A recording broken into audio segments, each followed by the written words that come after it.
Assalamualaikum warahmatullahi wabarakatuh dan salam sejahtera buat kita semuanya. Apa kabar anak-anak ibu semuanya? Semoga semua dalam keadaan sehat dan senantiasa dalam lindungan Allah Tuhan semesta alam.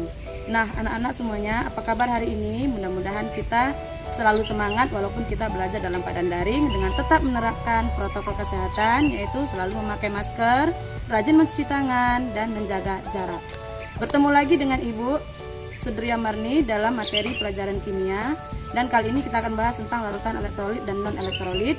Tapi sebelumnya lebih baik kita untuk berdoa menurut agama dan kepercayaan kita masing-masing. Doa dimulai, doa selesai. Nah anak-anak, mari kita lanjutkan untuk melihat materi kita, yaitu larutan elektrolit dan non elektrolit. Masuk kita ke materi kita berikutnya, yaitu larutan elektrolit dan non elektrolit. Adapun kompetensi dasar yang akan kita bahas pada materi kita ini adalah memahami sifat-sifat larutan non-elektrolit dan elektrolit serta reaksi oksidasi dan reduksi. Kemudian mengidentifikasi sifat larutan non-elektrolit dan elektrolit berdasarkan data hasil percobaan. Nah, kemudian berdasarkan daya hantar listriknya, maka larutan terbagi menjadi dua, yaitu satu, larutan elektrolit, yaitu larutan yang dapat mengantarkan arus listrik, sedangkan yang kedua adalah larutan non-elektrolit, yaitu larutan yang tidak dapat mengantarkan arus listrik. Nah, kemampuan suatu larutan untuk mengantarkan listrik dapat diamati dengan menggunakan suatu alat uji coba elektrolit. Bisa kita lihat pada gambar. Ya, ada sebuah gelas kimia berisi larutan, kemudian dihubungkan dengan dua buah elektroda dan dihubungkan ke sebuah sumber arus, kemudian dihubungkan lagi ke sebuah buah lampu. Nah, jika ada di situ menyala lampunya, maka larutan itu termasuk elektrolit. Sedangkan kalau lampunya tidak menyala atau mati, maka dia termasuk larutan elektrolit lemah ataupun non elektrolit. Nah, ciri-ciri larutan elektrolit kuat adalah adanya gelembung gas dan nyala lampu yang terang. Ya, kemudian di dalamnya itu akan menimbulkan lampu yang menyala terang. Pada larutan elektrolit kuat, seluruh molekulnya terurai menjadi ion-ion, ya, sehingga disebut dengan terionisasi sempurna, yang jika di dalam reaksi ditandai dengan arah satu panah pada persamaan reaksinya. Karena banyaknya ion yang mengantarkan listrik, maka daya hantarnya termasuk kuat. Contohnya NaCl terurai menjadi Na+ tambah Cl-. Nah, contoh-contoh senyawa yang termasuk elektrolit kuat adalah asam kuat dan basa kuat. Contoh asam kuat ada asam nitrat, asam bromida, asam klorida, dan asam sulfat. Contoh basa kuat adalah natrium hidroksida dan sebagainya. Kemudian kita masuk ke larutan elektrolit lemah. Gejala yang timbul adalah gelembung gas sedikit, nyala lampunya redup atau mati. Artinya di sini dayanya lemah. Kenapa? Karena hanya sedikit molekul yang terionisasi atau terionisasi sebagian. Yang ditandai pada reaksinya adalah tanda panah dua arah. Karena sedikitnya ion yang mengantarkan arus listrik, maka daya hantarnya termasuk yang sangat lemah. Ya, contohnya adalah asam asetat CH3COH terurai menjadi H+ tambah CH3COO-.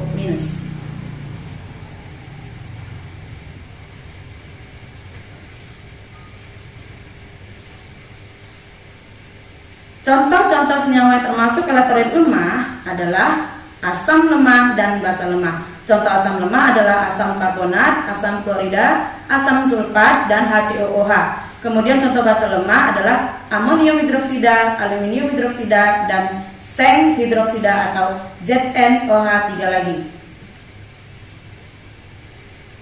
Masuk kita ke yang berikutnya, itu senyawa yang termasuk larutan non elektrolit, yang gejalanya ditimbulkan adalah tidak adanya muncul gas dalam larutan, kemudian lampunya tidak menyala. Berarti di sini tidak ada sedikit pun molekul yang terionisasi, ya, sehingga ion-ion tidak bisa mengantarkan arus listrik. Contohnya adalah larutan non elektrolit pada larutan gula, urea, alkohol, air murni, dan sebagainya.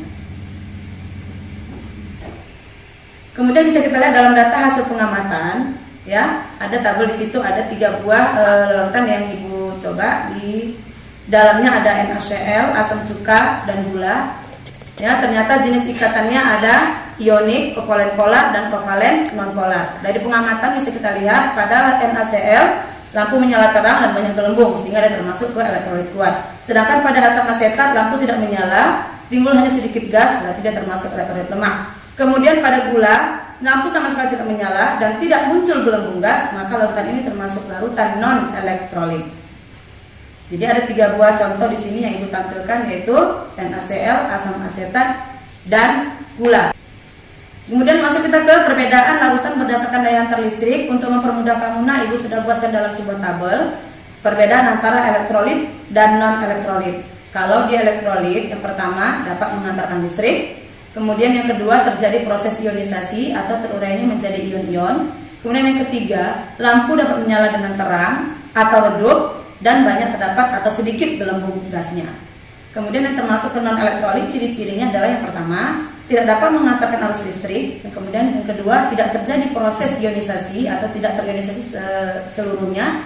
Yang ketiga, nyala lampu tidak akan menyala. Kemudian jenis larutan berdasarkan daya hantar listriknya bisa kita lihat dalam tabel itu, Ibu sudah buat ya nak. Jenis larutannya ada elektrolit kuat, elektrolit lemah, dan non elektrolit. Sifat dan pengamatannya bisa kamu dalam tabel.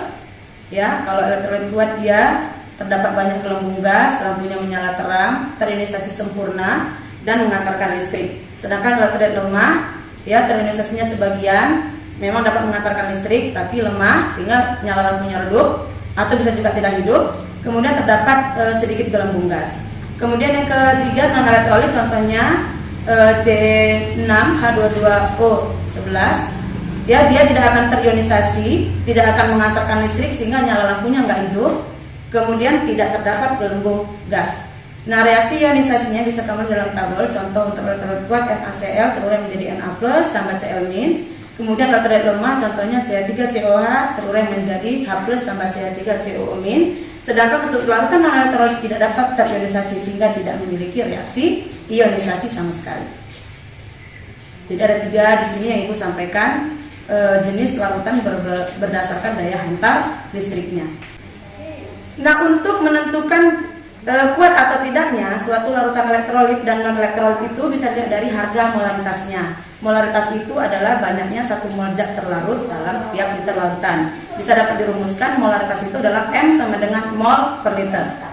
Dengan kata lain, molaritas itu adalah menyatakan banyaknya konsentrasi suatu larutan, apakah larutan itu pekat atau encer ya dalam suatu larutan.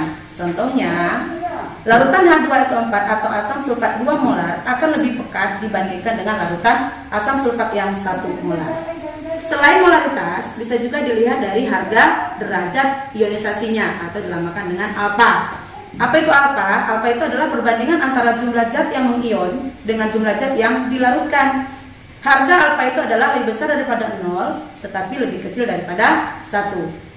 Demikianlah anak-anak materi yang telah Ibu sampaikan tentang larutan elektrolit dan non elektrolit. Semoga kamu mengerti dan memahami. Nanti kita akan lanjutkan ke materi berikutnya. Sekian dan terima kasih. Assalamualaikum warahmatullahi wabarakatuh.